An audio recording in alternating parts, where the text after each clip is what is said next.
নাহমাদুহু ওয়া নুসাল্লি আলা রাসূলিল কারীম আম্মা বাদ। সমস্ত প্রশংসা তারিফ সেই মহান রব্বুল আলামিনের জন্য যে আল্লাহ তাবারাক ওয়া তাআলা আমাদেরকে দুনিয়ার বিভিন্ন খারাপ কাজ থেকে ফারাক করে আমি মনে করি একটা ফজিলতপূর্ণ এই মজলিসে আসার বসার তৌফিক দান করেছেন। সেই মহান রবের প্রতি সবাই শুকরিয়া আদায় করে বলি আলহামদুলিল্লাহ রাব্বিল আলামিন। অতঃপর শতকোটি দরুদ ও সালাম সেই নবীর জন্য যে রাসূলকে এই ধরামে চিঠি না করলে প্রেরণ না করলেই এত সুন্দর পরিবেশে আমরা এইখানে এসে বসতে পারতাম না। সেই দয়াল নবীর প্রতি আমরা সবাই দেশ আদায় করে বলি সাল্লাল্লাহু আলাইহি ওয়াসাল্লাম। সময় তাহাদিন আমি প্রথমে শ্রদ্ধা জানাতে চাই আজকে এই ধর্মঘট অনুষ্ঠানের সঞ্চালক বৃন্দকে, তিনি আমাকে কিছু সময় দেওয়ার জন্য তাকে অসংখ্য ধন্যবাদ। এই সুন্দর বঙ্গমর হেমর বিরোহী এত জল দিল তবু নাই তৃষ্ণার অবধি।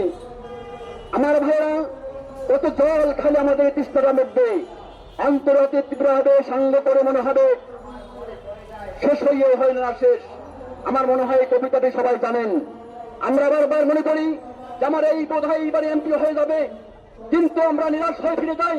দ্বিতীয়বার আমাদের আর সেই এমপির ভাগ্য আমাদের জোটে না। আমার ভাইরা, 23 তারিখে ভোর রাত্রিতে 3টার সময় যখন ঘুম থেকে উঠলাম, আমার মা ঘুমিয়েছিল। মাকে বলেছিলাম, মা আমরা এমপিওর দাবিতে ঢাকা যাচ্ছি। মা বলেছিল, বাবা রে ইতিপূর্বে তো অনেকবার গিয়েছো, কোনোদিন কি এমপিও পেয়েছো? মা চাতক পাখির মতো চেয়ে অশ্রু ধরানো হয় আমাকে বলেছিল, বাবা যাও যেন তোমার আশা পূরণ হয়।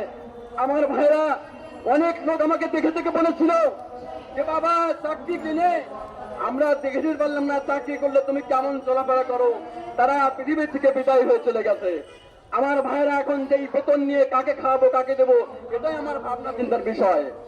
আমরা তবু আশার বাণী নিয়ে এই মুক্ত আকাশের নিচেই, খোলা আকাশের নিচে রৌদ্রের মধ্যে বসে বসে এত কষ্ট স্বীকার করে আমরা দুমুটো খানার জন্য আমরা অতীব আগ্রহে বসে আছি, বলেন ঠিক কিনা? আমরা উত্তাহন জানাতে চাই এই সরকারের কাছে, ইতিপূর্বে 17 বছর ধরে শৈল শাসনের এই বাংলাদেশকে করেছে। তারা বহুবার মিথ্যাচরণা দিয়েছে। নীতিমালা নাম করে গাছের গোড়া কেটে মাথা দেওয়াবন, ঠিক কিনা? গাছের গোড়া কেটে দিয়ে শুধু নীতিমালায় পাশ করেছে। এই নীতিমালার কোনো দাম নেই, শুধু ওদের ছলতই, ওদের ভুয়া একটা নীতিমালা তৈরি করে মানুষকে ধোঁকা দিয়েছিল। আমার ভাইরা, আজকে সেই রাজপথে এসেছি। আমরা শুধু পল্লী থেকে সেই শহরে আমরা অনেকে টাকা নিয়ে আসতে পারি নাই, অনেকে ধার করে নিয়ে এসেছি। অনেকের ছেলেরা কামলা বেছে, সেই কামলা বেচার টাকা নিয়ে আমরা এই অনুষ্ঠান পালন করতে এসেছি। ভাইয়েরা আমার, আমাদের টাকার দাম আছে, আমাদের টাকার মূল্য আছে, কিন্তু সরকার বাহাদুর আমাদের কথা, আমার টাকার কোনো মূল্য বোঝে না। যদি বুঝতো তাহলে অবশ্যই আমাদেরকে এইভাবে বারবার আমাদের এখান থেকে ফিরে যাওয়া হতো না, বলুন ঠিক কিনা? আমার ভাইরা, আমি ইতিপূর্বে বহু বক্তব্য শুনেছি, বহু বক্তব্য শুনেছি। একই বক্তব্য বারবার পুনরাবৃত্তি করার কোনো দরকার হয় না। তবুও বলছি, এই হাজারো মানুষের মধ্যে এমন কিছু লোক রয়েছে যারা বাড়ির থেকে চুলো গুড়াই নিয়ে এখানে এসেছে। আমার মনে হয় এমপি যদি না হয়, কোনো এক ব্যক্তি এখানে আত্মহতি দিয়ে বাড়িতে ফিরবে, বলুন ঠিক কিনা? আমরা কারোর খবর জানি না, কিন্তু আমার দীর্ঘ বিশ্বাস বক্তব্যের মধ্যে প্রকাশ হয়েছে। আমার ভাইরা শুনে রাখুন, এই পরিবেশে বক্তব্য দেওয়া চলে না, এত স্বল্প সংখ্যার মধ্যে বক্তব্য দেওয়া চলে না। এমন কিছু ব্যক্তি রয়েছে যারা বাড়ির থেকে মায়ের পায়খানা করে এসেছে। মা, বাংলাদেশি সরকার যদি আমাকে এমপি ভুক্ত না করে আমার লাশ চলে আসছে, কিন্তু আমি ঢাকা থেকে ফেরবো না। আমার ভাইরা, ইতিপূর্বে বক্তব্য বলেছে, লাশ হয় আমার লাশটা অঞ্জলিতে ধারণ করে তোমরা একটু এই রাজপ্রাসাদ রাজচত্বরকে তুমি একটু পায় করো, বাংলাদেশকে দেখিয়ে দিও, বাংলাদেশের মানচিত্রকে দেখে দিও যে আমার লাশটি আমরা এমপি ফিরেছি। এই চিন্তা ভাবনা করে অনেকে এসেছে। আমার ভাইরা, খলিফা আহমদের সময় শাসন আমলে খলিফা আহমদ রাজধানীর দেশের পল্লীতে প্রতিটা কোনায় কোনায় গিয়ে বলতো, কোন ঘরে আছো অনাহারি, যে আছো অনাহারি ভাত পাও না, তোমরা বলো আমি তোমাকে খোনার ব্যবস্থা করে দেবো। নিজে ঘরে ঘরে মাল সামান নিয়ে এসে পল্লীতে ফিরে ফিরে মা বোনের হাতে খাদ্য তুলে দিয়েছি। আমার ভাইরা, আদেশে নিতে মানুষের মাথার কাম ছুটো না গেই তার বেতন দিয়ে দাও, ঠিক কিনা বলুন? কিন্তু আজকে 25 বছর যাবো তোমরা মানুষ সরকারের কামলা দেই, সরকারের হুকুম পালন করি, আমরা ছাত্র পড়াই, কিন্তু সরকার আমাদের মাথার কাম মুছে দেওয়ার আগে আমাদের বেতন দেয় না, তাই কি? আমার ভাইরা, আমরা যেসব ছেলেমেয়েদেরকে একেবারে করেছি, এইসব ছেলেমেয়েরা আজকে অনেক বড় বড় বিশ্ববিদ্যালয় প্রফেসর হয়েছে, অনেক ডাক্তার ইঞ্জিনিয়ার হয়েছে, টাকা হলে বলতো স্যার আপনারা এখনো বেতন পান না, বাবা মা লাগে, দুঃখ লাগে, চোখের পানি এমনি ধরে যায়।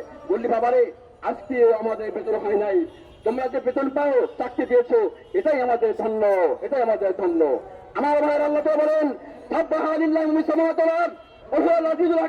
হে মানুষ পৃথিবী নজরে রাখো, এই পৃথিবী থাকার মালিক একমাত্র আমি আল্লাহ বলেন ঠিক না।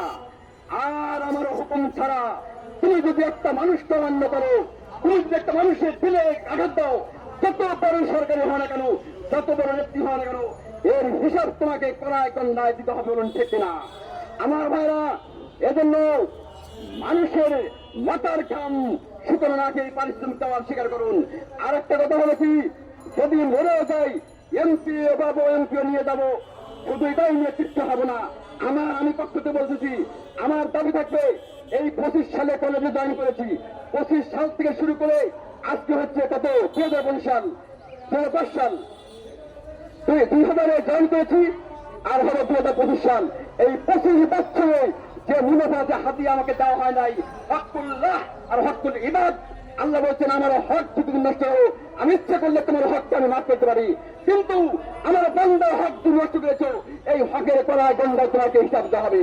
আমার ভাইরা, আমি 25 বছরের করায় গন্ডায় এক থেকে করে 25 বছর হিসাব আমি কালকে আমাদের হাসির মাঝে দাবি করবো, এবং এই দাবি না দেওয়া পর্যন্ত আমি তাকে ছেড়ে দেবো না।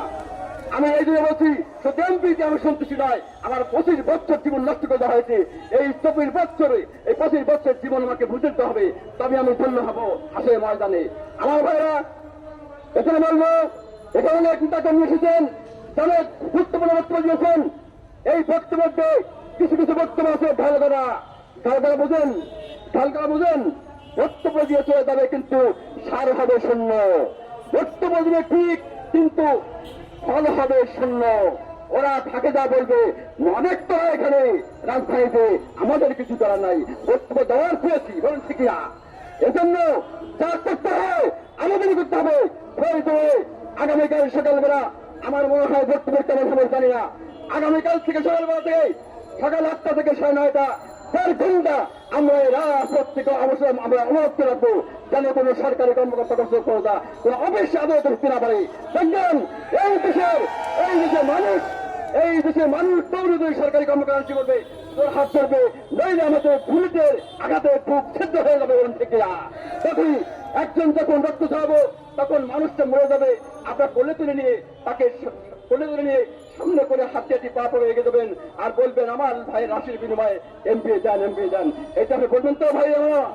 এই কথায় যে একবার থাকেন, আমি বলবো রক্তহমন যাচ্ছি আমার ভাইরা, নন এমপি ভাইরা, আমরা বিনা সুতায় আবদ্ধ মায়েরা, একে যে অপরাধ পাই, একে যে আঘাত পাই, তাহলে সবাই কিন্তু সেই সময় আঘাতে ব্যতীত। এটা আমি বলবো, আগামী কর্মসূচিগুলো আমি জানি না, তবে আমি এই আমার এই যে নেতৃত্ববৃন্দ তাদেরকে রক্তহমন যাচ্ছি, এইভাবে বসে থাকলে, এইভাবে ঘুম পারলে কোনো আমাদের আদায় হবে না, নিঃসন্দেহ হবে না। আপনার ফাইট একদম পাওয়ারফুল পাওয়ার চলতে হবে, নইলে আপনি কখন পাইবেন না। Light can not never keep them hidden time, so it will light come to tomorrow. মিথ্যা কখনো চলে থাকে না, এটা আজ হোক কিংবা কাজ হোক প্রকাশ পাবে বলুন ঠিক কিনা। শরীরে শাসক সীমানাকে প্রদান করেছিল, আজ তাদের অবনতি এমন হয়েছে, কুকুর যেমন ডাস্টবিনে পরে মরে যায় তেমনই হয়েছে বলুন ঠিক কিনা। এজন্য আমি বর্তমান সরকারকে বলবো, আপনি ভালো, দেশের মধ্যে আপনার মতো শাসক, আপনার মতো নামধারী বিশ্বের মধ্যে আর কেউ নেই। সুতরাং আপনি যদি আপনার জীবনে এই ক্ষণস্থায়ী জীবনে যদি এই অবদান রেখে দিতে পারেন, ডক্টর ইউনূস আপনি বিশ্বকরণ্য একটা টিমে বিধ্বস্ত হয়ে গেলেন, আপনাকে স্মরণ রাখতে আজীবন মানুষ কোনদিন আপনাকে ভুলবে না। ভাইয়া, আমি এ পর্যন্তই আমার বক্তব্য যদি আঘাত পেয়ে থাকেন, আমি আবার বলে যাচ্ছি, আসসালামু আলাইকুম ওয়া রাহমাতুল্লাহি ওয়া বারাকাতুহু। ধন্যবাদ আমাদের সিরাজগঞ্জের রত্ন আমজাদ হোসেন স্যারকে। এই গান দিয়ে নেই, অনেকক্ষণ ঝিমায় গেছে নাকি।